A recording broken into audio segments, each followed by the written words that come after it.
Alright guys, so during class we wanted to do more examples on the equilibrium of particles, and we came with this problem to solve. And it seems that this problem was behaving weirdly.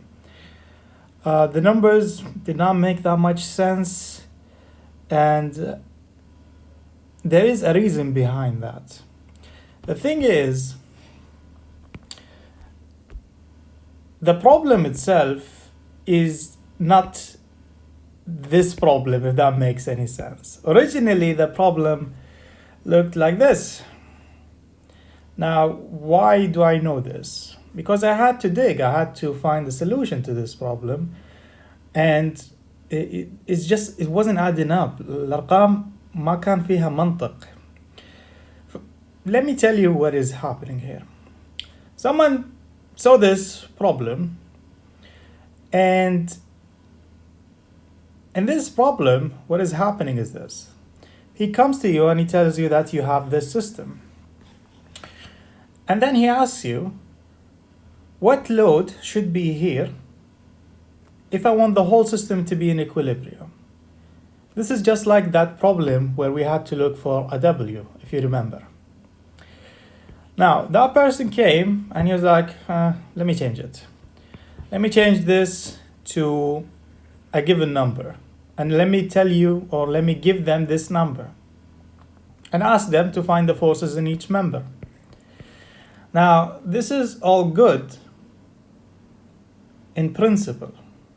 But you can't just put random numbers here. And this is the issue, that these numbers are just random. So it doesn't really add up. You would have a system that is not stable. And that is the issue here. So what we need to do is that we need to forget about this bad problem, because it does not make any sense. And what we need to do is solve the original problem.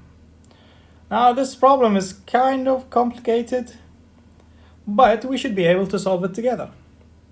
Let's look at it. He says, given sac A weighs 200 pounds and the geometry is as shown. Find forces in the cables and weight of sac B. So he's telling me, listen, this is 20 pounds. Find the forces inside of each cable and tell me how much should the weight in B be. So we say, okay, if we look at the problem right now, there is only one way to start, right? I'm not gonna start at C, because at C I have 3 unknowns. I'm gonna start at E, where I have at least one known. So I would come here and say, all right, I have 20 pounds gone down. And then I have force EG, which I don't know. And then I have force EC, which also is unknown. Now,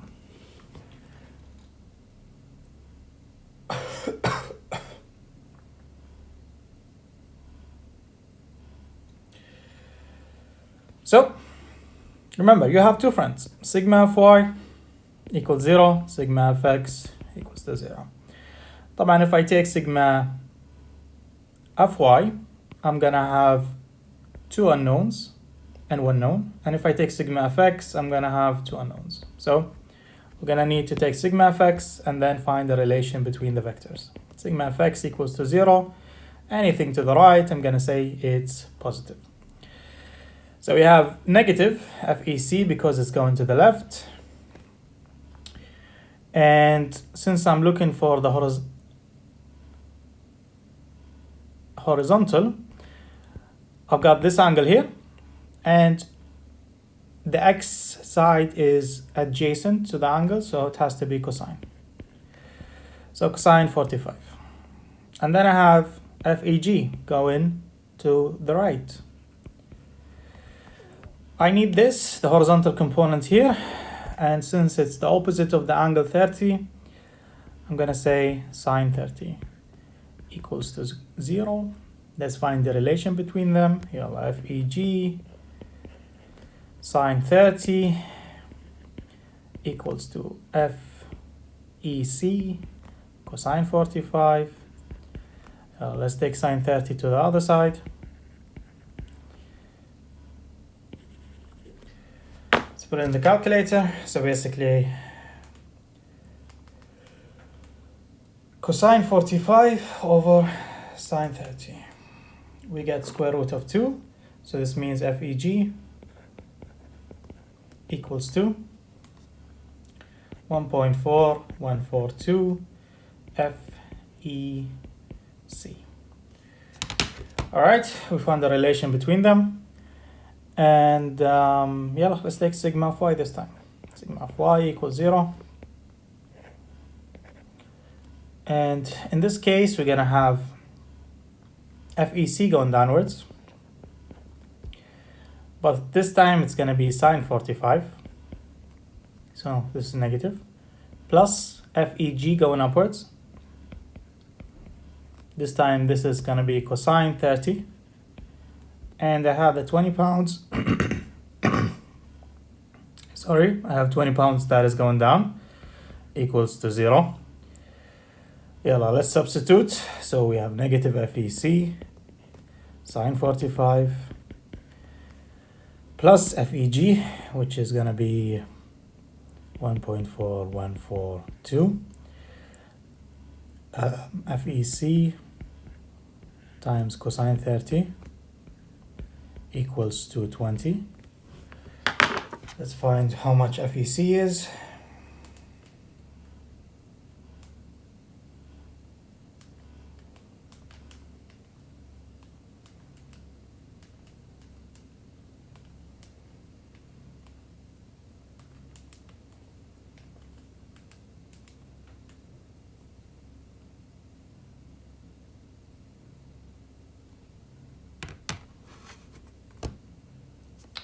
FEC equals to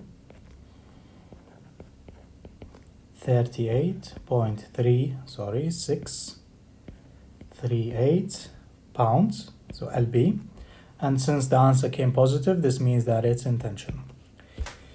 All right, considering that we have the relation here, we can come and substitute. So FEG equals to 1.4142 times FEC, which is 38.638. So we should get 54.642 pounds, and it's gonna be in tension. All right, so I'm done with the ones here. Basically, this is gonna be FEG. We said it's 54.64, and FEC is going to be 38.63. All right, we're done with all of that. We're done with E. Now we can move to C. I can move to C now because I know how much this is. So if I draw C, I'll have something that I already know. Let's draw C.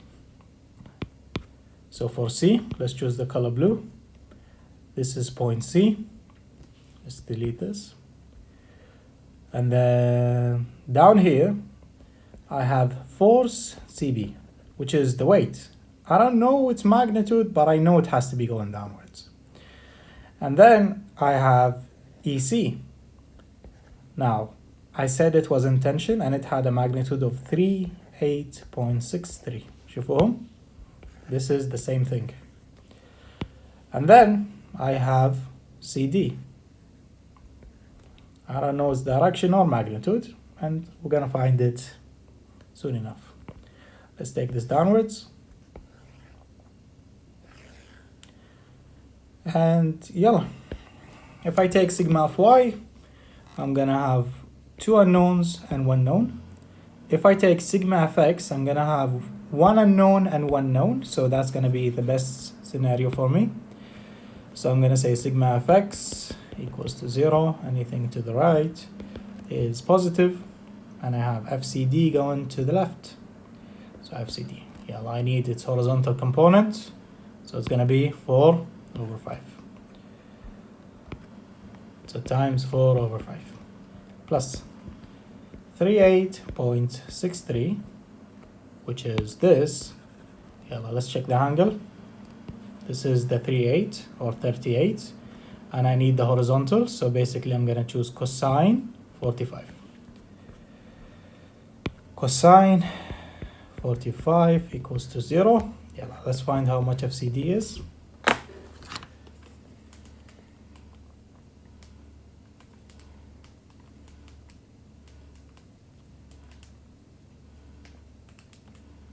So it should be 34.144 pounds, again positive, so tension. So this is 34.144. Finally, let's find FCB. طبعا we need sigma of y to find that, equals to 0, positive. So we will have FCD, which is 34.144. Again, this is FCD. I need the vertical, so 3 over 5 times 3 over 5, plus I have the 38.63, and again we're gonna need to use the sine 45 this time. Sine 45, and then I'm gonna have this force, which is unknown, going downwards, FCB, and all of that should equal to 0 if I have equilibrium. Well, let's find FCB.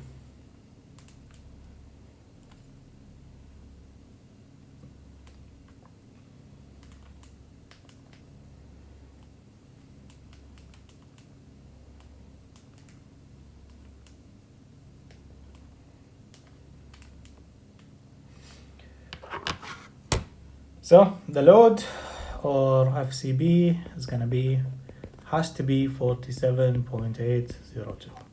Again, pounds, and the cable is in tension. So this is the solution to the problem. Now, the original problem that we had, the one when we had, I think 500 here and 400 here, and we tried to solve it in class, our method was correct. The problem was that the system or the information we were given wasn't correct. So if you understood the method there, then you should be good. Now, if you want the real solution to this problem, I had to do a lot of digging to find the original problem. But this is the real problem, not that one. And I hope that you understood it, because this one is interesting. Okay? So, if you're studying, you don't have to study that one. You can study this one. That's all, guys. Thank you very much. See you later.